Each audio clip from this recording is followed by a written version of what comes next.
me suis jamais dit, tiens, j'ai envie d'écrire, je vais commencer à partir d'aujourd'hui. Non, je ne sais pas ce qui m'a donné envie d'écrire pour la simple raison que j'ai commencé à raconter des histoires quasiment dès que j'ai pu.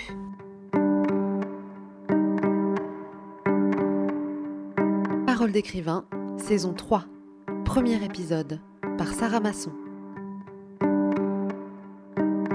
Il y a des chemins d'écriture qui semblent déjà tracés, des parcours de vie, des choix, des événements déjà écrits. Sedef Eser a toujours vécu dans et pour la fiction. Une enfance en Turquie dans les années 70, au cours de laquelle elle parcourt les plateaux de cinéma et les scènes de théâtre. Puis elle devient dramaturge, scénariste et metteuse en scène. Elle publie aujourd'hui son premier roman, Trésor national, chez Lattès. Pour elle, l'écriture fait partie de la vie, de sa vie.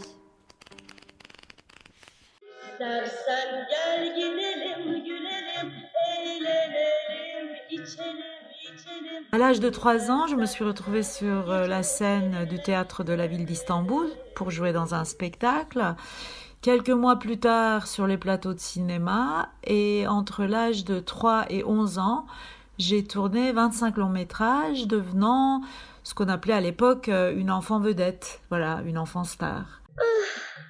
En beğendiğim şarkıcı bu dedeciğim. Çok mu seviyorsun bu şarkıcı kadını? Hem de nasıl, canımdan fazla. Et les fictions étaient donc pour moi la vraie vie, car je passais mes journées avec des adultes qui, au lieu d'aller au bureau pour travailler, partaient le matin sur les tournages pour raconter des histoires. Donc en fait, l'écriture était quelque chose de naturel. Donc j'ai grandi avec des adultes pour qui écrire, raconter des histoires était la norme. Et ce qui a dû jouer sur mon envie de raconter des histoires à mon tour. Acte 2. L'histoire continue de s'écrire dans la vie de Sedef Eser, sur divers supports et dans différents lieux. D'abord dans des récits de jeunesse, puis au théâtre. Et j'ai dû commencer à écrire mes propres récits, des choses très mauvaises bien sûr au début, mais c'était de l'écriture quand même. C'était des sketchs que je jouais lors des récréations pour les copains, des poèmes, des histoires, un journal que je tenais comme beaucoup d'enfants. Je me suis aussi inscrite dans le club de théâtre de mon lycée où j'ai joué Hamlet et j'ai travaillé tous les Shakespeare. Et puis, dès mes 16 ans, j'ai intégré une troupe istanbouliote redevenant professionnelle.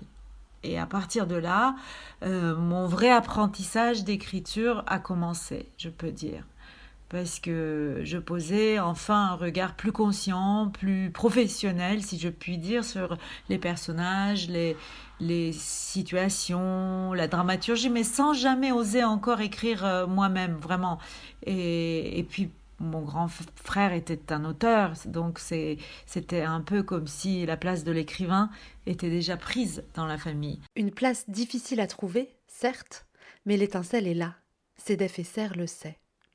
De rebondissement en retournement, elle prend des chemins détournés, teste plusieurs formes d'écriture, billets d'humeur, chroniques, traductions, émissions de radio, avant de faire le grand saut, la fiction. Il a fallu que j'attende mes 30 ans pour écrire mes premières nouvelles, puis un roman en langue turque, et encore quelques années avant de commencer à écrire en français. J'ai commencé avec des paroles en français pour une amie chanteuse qui m'a donné confiance, puis une pièce de théâtre qui s'appelait d'ailleurs Sur le seuil, comme si mon passage du turc au français était lui-même un seuil, comme si je passais une porte.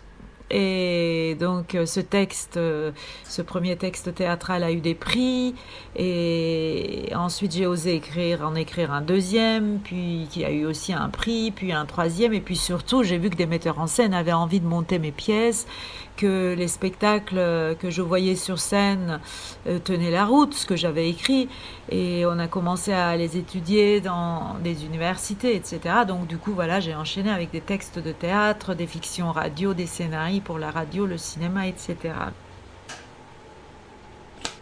La résolution pour Sedef Eser, ce fut l'écriture d'un roman en français.